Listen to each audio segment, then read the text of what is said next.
কিছুতেই টাকা জমাতে পারছেন না, কিভাবে যেন সব টাকা খরচ হয়ে যাচ্ছে।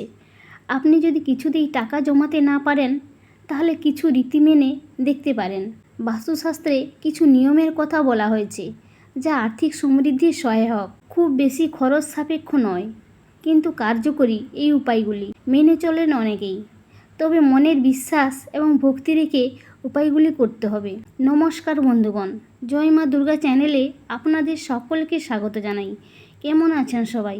আশা করি আপনারা সবাই ঈশ্বরের কৃপায় ভালো আছেন। আমিও খুব ভালো আছি বন্ধুগণ। আপনি যদি ঋণের ভারে জর্জরিত এবং টাকা রাখতে পারছেন না, তাহলে কয়েকটি ছোট্ট কাজ করুন।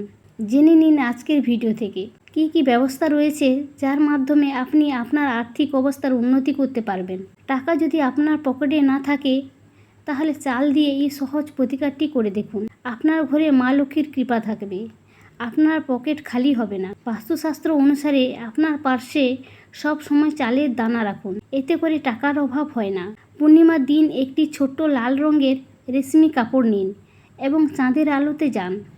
সেই কাপড়ে 21টি অখণ্ড চাল রাখুন। তারপর চাঁদের দিকে তাকিয়ে আপনার মনের কথা বলুন।